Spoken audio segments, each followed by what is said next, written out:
동국대학교 불교학 박사이자 오랫동안 승려 생활을 했던 김진열 씨가 있습니다. 그는 5살 때 부모를 여인취해 그의 형수를 따라 그곳에 거하면서 교회를 다녔고요. 그리고 청소년 때에 세례도 받았습니다. 그런데 열심히 공부했는데 대학에 떨어지자 신앙의 회의가 찾아왔습니다. 교회 열심히 다녔는데 왜 내가 대학에 떨어져? 그리고 그 시간에 인생이 과연 뭐냐라는 것들을 생각하게 됩니다. 그리고 그 즈음에 불교 서적에 심취해서 결국 1977년 절에 들어가 승려가 됩니다. 같은 해 동국대 불교학과에 입학해서 종회종 장학생으로 공부하고 계속해서 석사, 박사 과정을 수료한 이후에 1992년도에 불교학 박사 학위를 취득합니다. 그리고 그 후에 동국대와 그리고 승려들을 양성하는 승가대학의 교수로 재직하면서 또 개인적으로는 작은 암자를 세워서 승려의 활동을 겸해서 했습니다. 불교계에서는 총박막는 학자이고요, 승려였는데요. 그런데 하나님은 그를 버리지 않으셨습니다. 그런 그에게 기독교 신앙을 다시 되찾게 되는 계기가 찾아왔는데요. 어느 날 꿈속에서 아주 거칠고 험상궂게 생긴 두 사람이 저승에서 왔다라고 이야기하며 이 사람을 괴롭히기 시작합니다. 뜬 눈으로 밤을 새우기가 며칠, 그리고 그 이후에 자기의 삶의 현상 가운데 여러 기이한 일들이 나타나면서 죽음의 그림자가 자기에게 짙게 드리워졌음을 깨닫고 마음속에 불안과 염려와 걱정 가운데 있게 되었습니다. 그런데 죽음의 문턱에 있을 때에 그가 어렸을 때에 주일학교에서 들은 하나님의 말씀이 생각났습니다. 그 가운데 하나가 로마서 10장 9절과 10절의 말씀입니다. 내가 만일 내 입으로 예수를 주로 시인하며 또 하나님께서 그를 죽은 자 가운데서 살리신 것을 내 마음에 믿으면 구원을 받으리라. 사람이 마음으로 의에 이르고 입으로 시인하여 구원에 이르느니라. 아멘. 그는 결국 내치신 부처, 끌어안아 주신 예수라는 제목의 간증책을 발간합니다. 정통 불교 대학에서 불교학 박사학위를 취득하고 승려의 삶을 살았던 그가 기독교로 귀하였습니다. 그 배경에는 어렸을 때 들었던 하나님의 생명의 말씀이 살아 역사했기 때문입니다.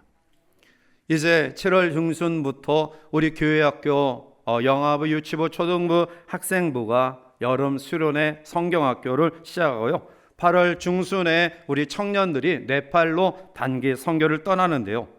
물론 그 가운데 정상적으로 바르게 신앙의 삶을 쭉 이어가라는 법은 없습니다. 그러나 어렸을 때 하나님의 말씀의 생명의 씨앗이 심겨진 사람들은 언젠가는 하나님께서 어떤 계기를 주셔서 다시금 믿음으로 회복시키시는 놀라운 역사가 있게 되리라 믿습니다. 이와 같이 예수님은 실패한 환경, 마음속의 걱정과 염려와 불안에 가득한 우리들을 내버려 두지 아니하시고요, 우리를 찾아와 안아 주시는 분이십니다. 이제 오늘 우리는 본문의 베드로를 통해서 그의 삶의 여정의 단계를 같이 묵상하며 우리는 어떠한 삶의 여정에 지금 머물러 있는지, 그리고 이 속에서 벗어난 베드로의 삶의 축복을 묵상하며 우리 가운데도 이러한 놀라운 그러한 은혜가 함께하기를 소원합니다. 먼저 베드로의 삶의 여정 가운데 우리가 첫 번째로 묵상하고자 하는 내용은 그의 헛수고의 인생의 삶입니다. 예수님께서 게네사렛 호수에서 말씀을 전하실 때 1절에 보면 많은 무리들이 몰려와 하나님의 말씀을 듣습니다. 그런데 지척에서 하나님의 말씀을 듣기 위해 많은 사람들이 몰려왔음에도 불구하고 시몬과 안드레 그리고 그의 동업자 야고보와 요한은 그물을 씻고 있었습니다. 다른 사람들은 예수님의 말씀을 듣기 위해 몰려들었는데요. 그런데 그들은 그것보다 더 중요한 일이 있다라고 생각했습니다. 그것은 바로 다음에 고기를 잡기 위해 그물을 미리 씻어두는 일이었습니다. 그들이 그날 전날 밤에 많은 고기를 낚은 것도 아니죠. 5절에 보면 시몬이 대답하여 이르되 선생님 우리들이 밤이 새도록 수고하였으되 잡은 것이 없지만은 말씀에 의지하여 내가 그물을 내리리다 라고 이야기해요. 베드로가 게으르지 않았습니다. 나태하지 않았습니다. 배짱이처럼 남들이 열심히 근면하게 일을 할 때 팅가팅가 놀면서 자기의 시간을 낭비하지 않았습니다. 오늘 5절에 보면 밤이 새도록 수고하였다라는 이 수고 헬라어 코피아라는 말은 힘들게 일하다 중한 중노동을 하다라는 뜻이에요. 베드로는 놀지 않았습니다. 게으르지 않았습니다. 나태하지 않았고요. 그의 실력이 기술이 없는 것도 아니었습니다. 자기의 주어진 기술 총동원해서 밤새도록 중노동을 하리만치 힘쓰고 애썼는데요. 그런데 그에게 주어지는 성과는 그날 단 한 마리도 잡지 못했습니다. 청소년 때 읽었던 여러 가지 소설 가운데 해밍웨이가 쓴 명작 노인과 바다라는 그러한 소설이 있었는데요. 주인공 산티아고는 먼 바다에 나가 84일간의 몸부림 끝에 거대하고 아름다운 청새치 한 마리를 잡게 됩니다. 그리고 그 거대한 물고기를 배에 매달고 항구로 돌아옵니다. 돌아온 도중에 피냄새를 맡은 상어떼의 습격을 받으며 끈질기게 사투했지만 그러나 마침내 항구에 돌아와 확인해 보니 그 큰 물고기는 앙상한 뼈다귀만 남아있게 되었습니다. 해밍웨이는 여기서 인간의 처절한 생의 투쟁과 그리고 그보다 더 무서운 삶의 허물을 이야기하고 있습니다.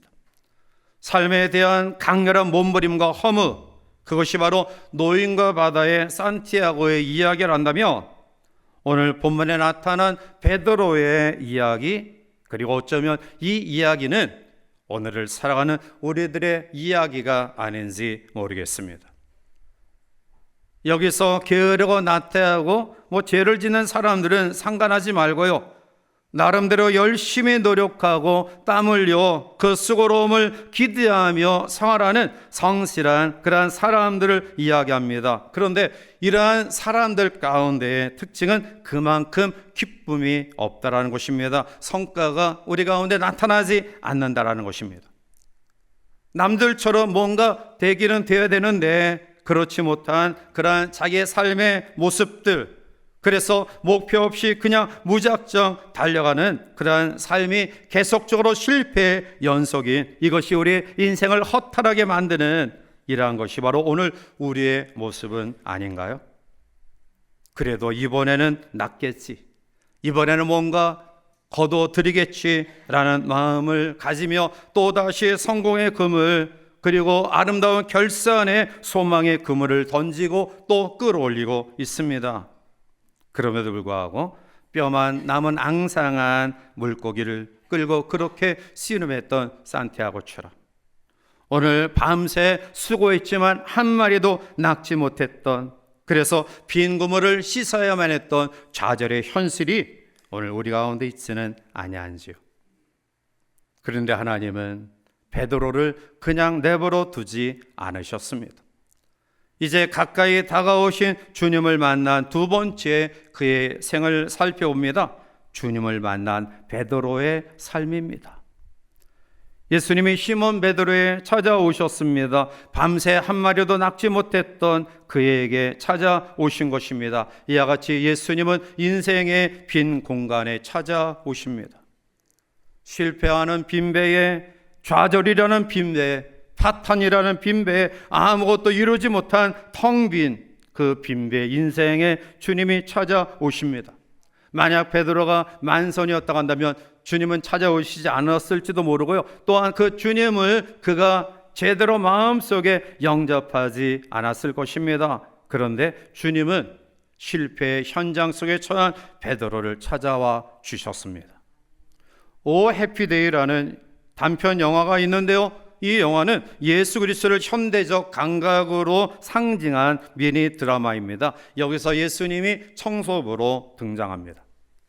주님은 더러워진 거리를 쓸며 사람들이 먹다 버린 음료수병과 깨진 술병에 그만 다쳐 피를 흘리기도 합니다. 그리고 여러 그러한 도시의 골목들을 청소하십니다. 그리고 어떤 다리에 도착했더니 나이 많은 한 창녀가 다리 난간에 걸터 앉아 흐르는 개울물을 바라보며 흐느끼는 모습을 보게 됩니다. 아무짝에도 쓸모없는 버림받은 여인입니다. 짙은 화장으로 그의 주름을 가리려고 했지만 감추지 못했고요. 결국 사람들로부터 외면당한 처량한 여인입니다. 아무도 이 여인을 쳐다보지 않습니다. 청소부 예수님은 그 늙은 청녀, 실패한 창녀, 소망 없는 이 여인에게 다가가십니다. 그리고 자신의 손수건에 물을 적셔 이 창녀의 화장을 지워버리 주시고요, 본래의 여인의 모습을 되찾아 주십니다. 그렇습니다. 예수님이 찾아오시는 곳이 바로 이러한 곳입니다. 오늘 우리들 가운데 자랑스럽지 못한 환경 가운데 있다라 할지라도 괜찮습니다. 실패했기 때문에, 배가 텅 비었기 때문에, 그래서 필요하기 때문에 주님이 우리 곁에 오신 것입니다. 오늘 빈 그물을 씻고 있었던 베드로에게 찾아오신 주님, 오늘 우리의 주변의 상황을 보면 정말 이 괴롭고 힘든 때가 오히려 주님이 가까이 계시는 때가 아닐까요? 간사한 우리는 잘 나갈 때, 형통할 때, 평안할 때 주님을 찾지 않습니다. 자기의 힘으로, 자기의 노력으로 되어진 것처럼 착각합니다.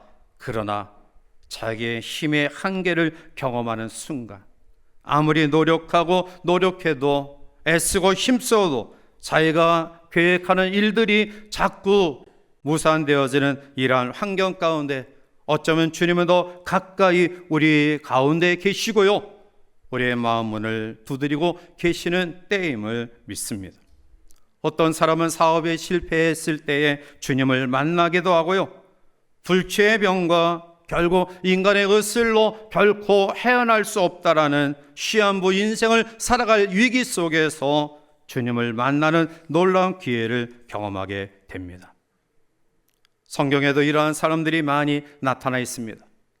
문둥병 환자들 가운데 예수님을 만나 문둥병 고침을 받았고요, 중풍에 걸려 오랫동안 고통나가던 환자가 예수님을 만나 고침을 받게 됩니다. 심지어는 죽은 자가 다시 살아나는 놀라운 역사를 경험합니다. 실패자 베드로, 그러나 그 아침 예수님을 만나 그는 만선의 축복을 받는 축복의 기적의 주인공이 되었습니다. 그렇습니다.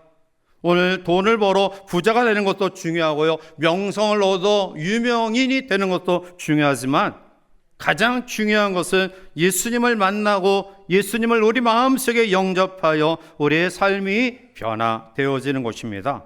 이라는 은혜가 우리 가운데 충만하기를 주님의 이름으로 축원합니다.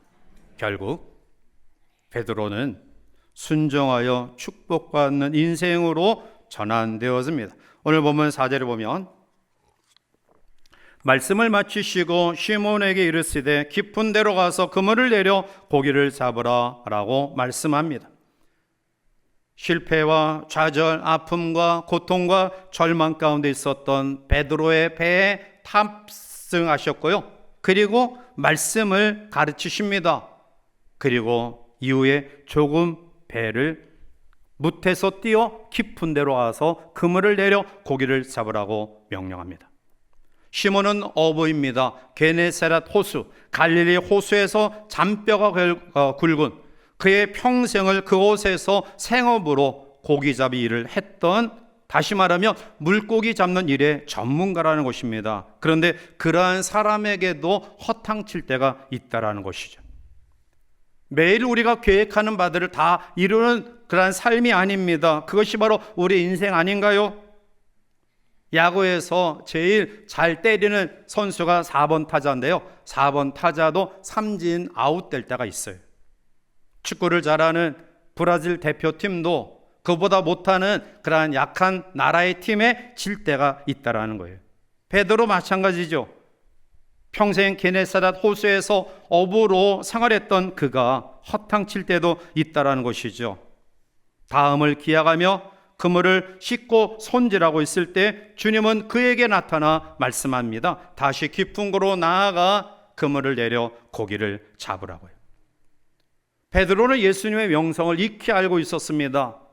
놀라운 말씀을 하시는 분임을 알았고요. 그리고 좀 전에도 자기 배에 오르셔서 말씀을 가르치시는 그러한 가운데 말씀의 권위에 놀라는 은혜도 경험합니다. 그러나 지금 이 순간만큼은 주님의 말씀에 순종하기가 쉽지 않다라는 거죠. 왜냐하면 게네사렛 호수는, 갈릴리 바다는 바다 중앙에는 고기가 살지 않습니다. 그리고 해가 기웃기웃 떠오르는 그러한 이 기간에는 고기가 잡히지 않아요. 수십 년 동안 그것에서 그 지형을 확실하게 파악했던 베드로에게 있어서, 아니 해가 기웃기웃 떠오르고 있는 그때 깊은 데로 가서 그물을 내려 고기를 잡으라, 그것은 자기의 경험상 받아들이기 어려운 말씀이에요.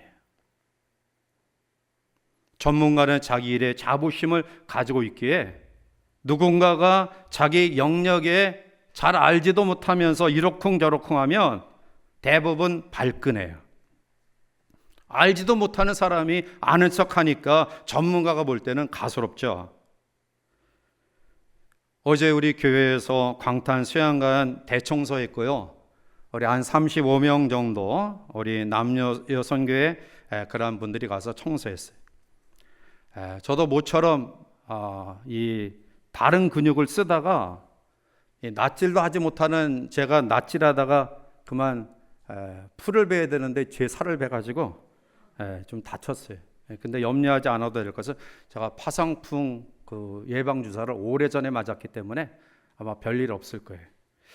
제가 그 상황을 보면서 우리 이장식 집사님, 우리 조경 전문가인 집사님이 전기톱을 들고 딱 나서니까 이 광탄수양관 전체 나무가 다 잘려지면서, 잘려지는 아픔도 제가 있었지만 끝나고 보니까 그렇게 쾌적한 환경으로 바뀌어질 수 없더라.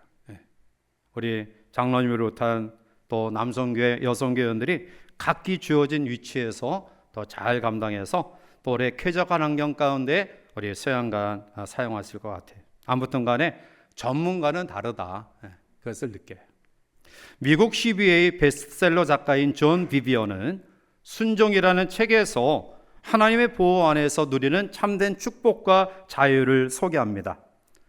하나님의 권위 아래 들어가는 용기와 결단이 필요한데 그것을 순종이라고 이야기합니다. 순종은 영원한 보호의 길이며 안식의 길이며 진정한 자유에 이르게 하는 축복의 길이기에 거친 반항 의식을 버리고 용기 있게 순종하는 결단을 가질 때 이러한 자유와 축복을 누릴 수 있다라고 이야기합니다. 본문 5절에 시몬이 대답해 이르되 선생님, 우리들이 밤이 새도록 수고하였으되 잡은 것이 없지만은 말씀에 의지하여 내가 그물을 내리다 하고, 순종의 베드로의 이 결단은 6절에 그렇게 하니 고기를 잡은 것이 힘이 많아 그물이 찢어지는지라. 그뿐만이 아니죠. 혼자 감당할 수 없습니다. 7절에 이에 다른 배에 있는 동무들에게 손짓하여 와서 도와달라 하니 그들이 와서 두 배의 채움에 잠기게 되었더라. 주의 말씀에 순종한 결과 오랜 경험과 체험과 전문가라고 자부했던 베드로도 깜짝 놀랄 만한 놀라운 일을 경험하게 됩니다. 베드로가 만선의 기쁨을 느낄 수 있었던 것은 자신의 경험이 아닌 주님의 말씀에 순종했기 때문입니다. 삶의 기적은 예수님 앞에 자기의 경험을 포기했을 때 시작되어지는 하나님의 놀라운 축복입니다. 그런데 여러분, 우리는 교회 생활을 하면서 말씀에 순종하십시오, 하나님의 말씀에 순종하는 것이 복입니다 라고 누누이 들어요. 그리고 그것을 당연하게 그렇게 살아야 된다라고 받아들이지만 여러분, 냉정하게 생각하면 순종의 삶에는 리스크가 따라요. 반드시 위험의 요소가 있습니다. 그래서 순종이 어려운 거예요. 베드로가 말씀 앞에 순종했다. 우리는 그냥 쉽게 받아들이지만 베드로의 이 순종의 결단 속에 어떠한 갈등과 고민이 있었을까요? 만약 목수인 전문가가 아닌 예수의 말에 따라 그 깊은 데 그물을 던졌는데 고기를 낚지 못했다고 합시다. 전문가 체면이 구기지 않겠어요? 자기가 자존심 상하는 것뿐만 아니라 주변의 사람들이 그렇게 비아냥거리며 조롱하지 않을까요? 순종은 큰 리스크를 감수하고 행하는 믿음의 결단이에요. 그래서도 큰 대가를 지불했기 때문에 그 순종은 귀한 것입니다. 순종은 동의어가 뭐냐? 축복이에요. 축복의 동의어는 순종이다. 사랑하는 성도 여러분, 성경은 우리에게 상식을 초월한 하나님의 초자연적인 역사를 우리에게 말씀해요. 그냥 쉽게 이루어진 축복 아니죠. 100세에 얻은 아들 이삭을 제물로 바치라 했던 하나님의 명령에 순종했던 아브라함, 지팡이 하나 들고 이스라엘 민족을 출애굽시키라는 하나님의 명령에 순종했던 모세, 여리고성, 철옹 같은 여리고성을 탁월한 전술과 전략과 그리고 무기로 정복하지 아니하고 단지 여리고성을 하루에 한 바퀴씩 돌라 그리고 마지막 7번째 날에는 7번 돌고 크게 함성 지르라는 하나님의 명령에 절대적으로 순종했던 여호수아, 300명 병사를 추려서 32,000명과 대적하라는 하나님의 명령, 이것은 사실 상식으로 받아들이기 어려운 거죠. 그러나 주의 말씀은 상식에 어긋난 것이 아니라 상식을 초월하는 것임을 믿으시기 바랍니다. 신앙은 상식을 초월하는 세계를 경험하는 하나님의 사람들의 세계예요. 신명기 28장 2절에 내가 내 하나님 여호와의 말씀을 청정하면 이 모든 복이 내게 임하며 내게 이르리니. 아멘. 순종하면 복이 따라옴을 믿으시기 바랍니다. 그러나 그 순종은 심한 갈등과 고민, 그리고 그 기로에 서서 나의 경험과 지식과 학문과 모든 배경들을 다 내려놓고 전폭적으로 주님을 의지하는 믿음, 이것이 순종이고요. 그 값비싼 대가를 치른 만큼 우리의 삶에 상식을 초월한 놀라운 만선의 기쁨이 우리 가운데 임할 줄 믿습니다. 사랑하는 성도 여러분, 오늘 우리들 가운데 순풍의 삶을 살아가는 분도 계시지만 아마 역풍을 통해서 큰 아픔과 고통을 경험하는 사람 있을 겁니다. 그래도 나름대로 정직하고 성실하게 진실하게 그리고 게으르지 않냐고 열심히 살았는데 왜 내가 계획하는 바들은 이렇게 자꾸 꼬일까? 우리의 자녀들의 삶이 왜 이렇게 안 풀릴까? 육신의 연약함으로 경제의 어려움으로 왜 이러한 아픔과 힘듦이 우리 가운데 있을까? 그러나 내 자신이 나를 포기할 수밖에 없는 환경 가운데서도 여전히 주님을, 우리를 포기하지 아니하심을 믿으시기 바랍니다. 그리고 우리의 마음을 두드리시는 그 주님의 음성 다 내려놓고요, 받아들여 순종의 결단이 있기를 바랍니다. 아마 이러한 결단이 우리 가운데 있을 때 만선의 놀라운 축복의 은혜를 경험하게 될 줄 믿습니다. 신앙은 이러한 재미로 하는 것입니다. 이러한 놀라운 은혜가 내일부터 시작되는 성령 충만 특별 새벽 기도 속에 성령 충만한 삶이 우리에게 어떠한 삶의 변화와 능력을 허락하시는가를 다시 한번 진실하게 참여하여 경험하는 우리 모두가 되어 만선의 기쁨을 가지고 하나님 앞에 날마다 승리의 찬양을 부르는 복된 성도의 삶이 우리 가운데 가득하기를 주님의 이름으로 간절히 축원해 드립니다.